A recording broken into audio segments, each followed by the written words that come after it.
पांडे। आज आप लोग पढ़ेंगे सैंधव सभ्यता के प्रमुख तथ्य, इम्पॉर्टेंट तथ्य। देखिए क्या होता है, जब आप कुछ ऐसे ही पढ़ाते रहिए तो क्या होता है, कुछ चीज़ें छूट जाती हैं, और जब वो चीज़ें छूट जाती हैं तो परेशानी क्रिएट करती हैं। इसलिए मैंने सोचा कि मैं जो है पूरा सैंधव सभ्यता का हड़प्पा और मोहनजोदड़ो में ख़त्म कर चुकी हूँ, और उससे रिलेटेड जितने इम्पॉर्टेंट क्वेश्चन हैं उसको मैं आपके सामने रखूँ। तो देखिए इसीलिए मैंने इसको पहले से लिख रखा कि कोई चीज़ें छूटे ना। तो देखिए मैं आपको बताऊंगी सैंधव सभ्यता में मुख्य चीज़। देखिए क्या होता है कि आप जब भी एग्ज़ाम में बैठते हैं तो कन्फ्यूजन आपको घेरने लगते हैं, तो यहाँ से सारे कन्फ्यूजन आपके ख़त्म हो जाएंगे। कैसे ख़त्म हो जाएंगे वो आप यहीं पर देखेंगे। देखिए कैसे, देखिए मोहरों की बात आती है। सैंधव सभ्यता में मोहरें बनी हैं तब आप कहते हैं गोमेद पत्थर, कांचली मिट्टी, टेराकोटा, सोना, चांदी, तांबा, कांसा, शिलखड़ी सभी की बनी है। अगर ऐसे क्वेश्चन आता है कि सैंधव सभ्यता में मोहरें बनी हैं तो सभी की बनी है। लेकिन अगर आता है सैंधव सभ्यता में मोहरें प्रमुख रूप से मोहरें कौन सी पाई गई है, उपरोक्त तो सभी आपको नहीं दिया, तब आप क्या करेंगे, तब उस कंडीशन में आप सैंधव सभ्यता में सर्वाधिक मोहरें शिलखड़ी की लगा देंगे। शिलखड़ी की सर्वाधिक मोहरें शिलखड़ी की, इसमें कोई डाउट नहीं, कोई कंफ्यूजन नहीं। दूसरी बात आती है मोहरों का आकार कैसा है। मोहरों का आकार आयताकार है, वर्गाकार है, त्रिभुजाकार है, उपरोक्त सभी है, तब आप क्या करेंगे, सभी लगा देंगे। लेकिन जैसे क्वेश्चन थोड़ा सा चेंज करता है अपना नेचर, वैसे आपका आंसर भी चेंज हो जाएगा। देखिए कैसे, जब पूछेगा कि सर्वाधिक मोहरें कैसी हैं, सर्वाधिक मोहरों का आकार कैसा है, तब आप कहेंगे वर्गाकार है। सर्वाधिक मोहरों का आकार कैसा है, वर्गाकार है, और इसकी माप क्या है 2.8 सेंटीमीटर इंटू 2.8 सेंटीमीटर, तो वर्गाकार तो हो ही गई, तो इसकी माप पर्टिकुलर दे रखी है, इसीलिए आप कहेंगे वर्गाकार है। ठीक, अगली बात आती है सैंधव सभ्यता के प्रमुख नगरों की संख्या। यदि प्रमुख नगरों की संख्या पूछता है तो सैंधव सभ्यता में प्रमुख 2 ही नगर थे, और कौन कौन से थे, हड़प्पा और मोहनजोदड़ो। सैंधव सभ्यता में 2 ही प्रमुख नगर थे, और वह दोनों हड़प्पा और मोहनजोदड़ो थे। अगर परिपक्व स्थल की बात करेगा सैंधव सभ्यता में, परिपक्व स्थल कितने थे आपके, तब आप कहेंगे 6 थे। कौन कौन से, हड़प्पा, मोहनजोदड़ो, लोथल, चंदहुदड़ो, कालीबंगा, बनावली। हड़प्पा, मोहनजोदड़ो, लोथल, चंदहुदड़ो, कालीबंगा और बनावली, ये आपके परिपक्व स्थलों में आ जाएंगे। तो देखिए क्वेश्चन कभी भी आपको भ्रमित नहीं करता है, थोड़ा सा आपको जानकारी भ्रमित करती है और कुछ नहीं। क्वेश्चन सेम वही रहता है, आंसर भी वही रहता है, लेकिन जानकारी के अभाव में आप आती हुई चीज़ों को गलत करके चले आते हैं। तो अगर इस तरीके से आंसर आप जान लेंगे, पढ़ लेंगे, तो आपकी कोई क्वेश्चन आपका गलत नहीं होगा। ये तो मैं एकदम 110% कह सकती हूँ। देखिए इस सभ्यता पर मोहरों पर सर्वाधिक, इस सभ्यता में मतलब सैंधव सभ्यता में सर्वाधिक मोहरों पर क्या उत्कीर्ण था, जानवर के चित्र बनाए गए थे उत्कीर्ण करके। देखिए आद्य ऐतिहासिक काल हो चाहे प्राग ऐतिहासिक काल हो, दोनों में खुदाई करके चित्र बनाए गए हैं, अर्थात उत्कीर्ण चित्र हैं।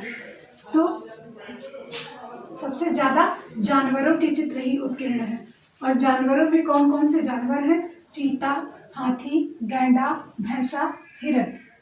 लेकिन अगर मुख्य रूप से बात आएगी कि सैंधव सभ्यता का मुख्य पशु क्या था, सैंधव सभ्यता का मुख्य पशु क्या था, तब आप कहेंगे वृषभ या बैल। वृषभ या बैल सैंधव सभ्यता का मुख्य प्रमुख पशु था। अब बात आती है कि किस पशु की पूजा होती थी और किस देवी देवता की पूजा होती थी। तो देखिए इसमें नो डाउट, नो कंफ्यूजन। क्यों कंफ्यूज हो रहे हैं आप, देखिए सैंधव सभ्यता में पशुपति की पूजा होती थी, मातृ देवी की पूजा होती थी, और पीपल के वृक्ष की पूजा होती थी। मुझे कई लोगों के फ़ोन आते हैं, बात करते हैं वो लोग कि मैम अगर पशुपति और मातृ देवी दोनों दे देगा तब हम क्या करेंगे। देखिए उस कंडीशन में ज़्यादा इम्पॉर्टेंट क्या है, आप ये देखिए, तो ज़्यादा इम्पॉर्टेंट सिर्फ और सिर्फ पशुपति हैं। ज़्यादा इम्पॉर्टेंट पशुपति हैं, इसलिए आप पशुपति को लगा देंगे, इसमें कोई कन्फ्यूजन नहीं है। तो इस तरीके से अगर आप जानकारी रखेंगे तो आपके क्वेश्चन गलत नहीं होंगे। और वृक्षों में पीपल की वृक्ष की पूजा करते थे, पशुओं में वृषभ की पूजा करते थे, वृषभ की भी पूजा होती थी। और ईश्वर में, भगवान में पशुपति शिव की पूजा करते थे, देवी में मातृ देवी की पूजा करते थे। और इनकी चित्रकारी इनके काले रंग से की जाती थी। इनके मृदभांडों पर चित्रकारी काले रंग से की जाती थी और जो मृदभांड थे वो लाल रंग के थे। तो मृदभांड लाल रंग के थे और चित्रकारी काले रंग से की जाती थी। जब मिट्टी के बर्तन हो या खिलौने हैं, जब उनको आग में पका दिया जाता है तो उसको क्या कहा जाता है? टेराकोटा कहा जाता है। उसको क्या कहा जाता है? टेराकोटा कहा जाता है। लेकिन टेराकोटा का सर्वाधिक प्रयोग यहाँ पर नहीं हुआ है। टेराकोटा का सर्वाधिक प्रयोग यहाँ पर नहीं हुआ है। अब देखिए, इतना आपने जान लिया इम्पोर्टेंट तथ्यों में। अब आप पढ़ेंगे लोथल। लोथल के बारे में देखिए, ये आपका हड़प्पा और मोहनजोदड़ो क्लियर हो गया आपको। और इसके बाद आप पढ़ेंगे छोटे छोटे जो भारत में थे। अभी तक तो आप पाकिस्तान के स्थल पढ़ रहे थे, अब जो भारत में सैंधव सभ्यता के भारत में जो स्थल प्राप्त हुए हैं, अब उसके बारे में आप पढ़ेंगे। तो पहला आपका है लोथल। देखिए, लोथल से बहुत क्वेश्चन आते हैं। जब देखिए सैंधव सभ्यता का ये देखिए, आपको पहले ये समझना चाहिए कि क्या इम्पोर्टेंट हो सकता है, क्या इम्पोर्टेंट हो सकता है और कहाँ से पूछा जा चुका है, और फिर उसी मिलता जुलता उसी से पूछने की फिर संभावना बनेगी। मिलता जुलता उसी से पूछने की फिर संभावना बनेगी। ऐसी तैयारी आप करिए, मेरा कहा मानिए निश्चित तौर पर सफलता मिलेगी। देखिए कैसे, जैसे लोथल है, तो लोथल कहाँ है? राज्य, नदी,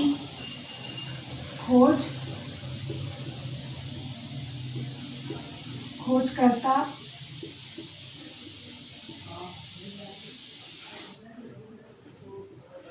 राज्य कौन सा राज्य है? राज्य आपका गुजरात है।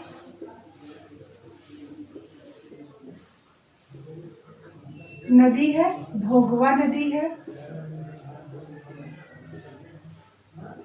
नदी यहाँ पर भोगवा नदी है। राज्य गुजरात है। खोज 1954 में, 1954 ईस्वी में किसने की है? क्यों? आखिर मैंने इसको पढ़ा क्यों? तो ये प्रसिद्धि किस लिए प्रसिद्ध है? तो प्रसिद्धि में आप बंदरगाह, डाक यार्ड, इसी को क्या कहते हैं? इसी को कहते हैं डाक यार्ड।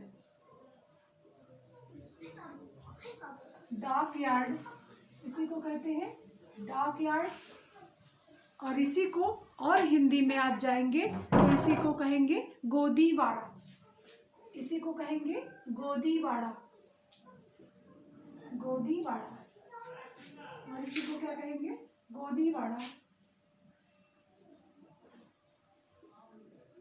डाक यार्ड या गोदीवाड़ा, इसी को कहेंगे डाक यार्ड या गोदीवाड़ा, इसी को कहेंगे।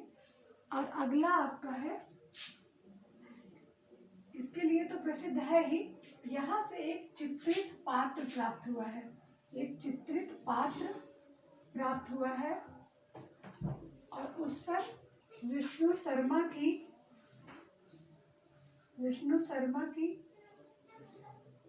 जो लिखी पुस्तक है, जो ग्रंथ है पंचतंत्र, विष्णु शर्मा का जो लिखित ग्रंथ है पंचतंत्र, उसकी कहानी का उल्लेख मिलता है। यहाँ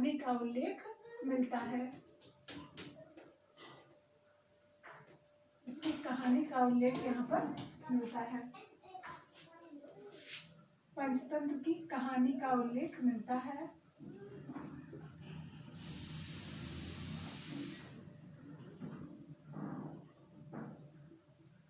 और वह कौन सी कहानी थी? लोमड़ी। लोमड़ी की कहानी का उल्लेख मिलता है। लोमड़ी की कहानी का उल्लेख आपको मिलता है यहाँ से। वो चित्रित पात्र है, उस पर ज्यामितीय आकृति बनी है और विष्णु शर्मा की जो पंचतंत्र है उस पर उसकी कहानी का उल्लेख मिलता है। यह एक बहुत ही इम्पॉर्टेंट क्वेश्चन है आपके लिए, क्योंकि अक्सर पूछे जाने वाला क्वेश्चन है। दूसरा आपका यहाँ से मिला है तांबे का हंस। तांबे का हंस, तांबे का हंस मिला है। और यहाँ पर मनके बनाने के कारखाने, मनके बनाने के कारखाने,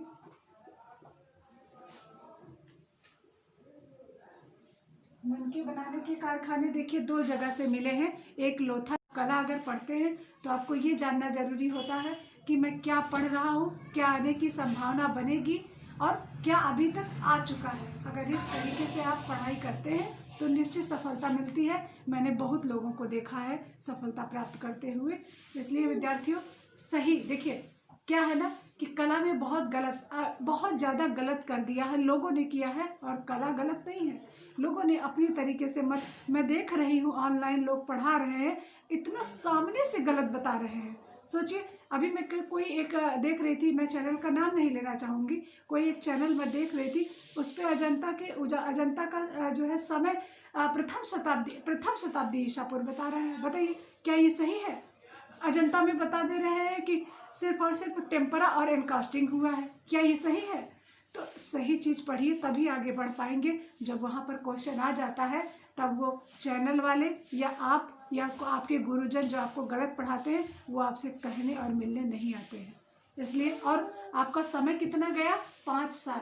आप जानते हैं आयोग कितना सक्रिय है।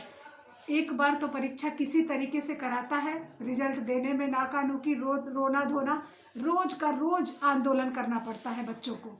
इस तरीके से जो आपका समय मिला है उस समय को बचाइए और खूब मेहनत करिए, पढ़िए, सही दिशा की तरफ जाइए, गलत दिशा की तरफ बिल्कुल मत जाइए। लोग सामने से चोरी कर रहे हैं और कोई कुछ नहीं कर सकता है। इसलिए आप मेरा कहा मानकर एकदम सही चीज़ों को, एथेंटिक चीज़ों को पढ़िए और समझिए कि आखिर ये हुआ तो क्यों हुआ। क्या आपके गुरुजन बता सकते हैं कि अगर अजंता में टेम्परा आया तो कहाँ से आया? फिर अजंता में टेम्परा का चरमोत्कर्ष ही क्यों दिखाई दे रहा है? क्या और जगह नहीं दिखाई दे रहा है? तो जहाँ शुरुआत होती है वहाँ चरमोत्कर्ष कहाँ होता है? ये तो रेयर केस में होता है। तो यहाँ पर क्यों, क्या ऐसा हुआ था कि यहाँ पर चरमोत्कर्ष दिखाई दे रहा है? और एनकास्टिंग, कुछ लोग तो एनकास्टिंग रटे पड़े हैं। क्या एनकास्टिंग है? एनकास्टिंग क्या होता है, क्या आपको पता है? तो इस तरीके के सवाल आपके मन में हैं और वही भ्रम पैदा करते हैं, और उन भ्रम से बाहर निकलिए। देखिए कला बहुत छोटा सिलेबस है, बहुत इजी वे में पढ़ा जा सकता है। कोई बहुत बड़ा सिलेबस नहीं है, कोई हिंदी सोशल की तरफ भरमार नहीं है, ना ही इतनी भीड़ है। लेकिन गलत की तरफ लोग इतने मुड़े जा रहे हैं कि उनको बहुत समय लग जा रहा है। गलत की तरफ ना जाइए, सीधा पढ़िए, सही पढ़िए और आगे बढ़िए। मैं तो चाहूँगी कि जो लोग मुझसे जुड़े हैं सभी का सिलेक्शन हो, सभी आगे बढ़ें, ताकि मुझे कहने की आवश्यकता ना पड़े, लोग स्वयं मेरा नाम जाने। धन्यवाद। इसी शुभकामना के साथ मैं आपसे अगले वीडियो में मिलूँगी। धन्यवाद।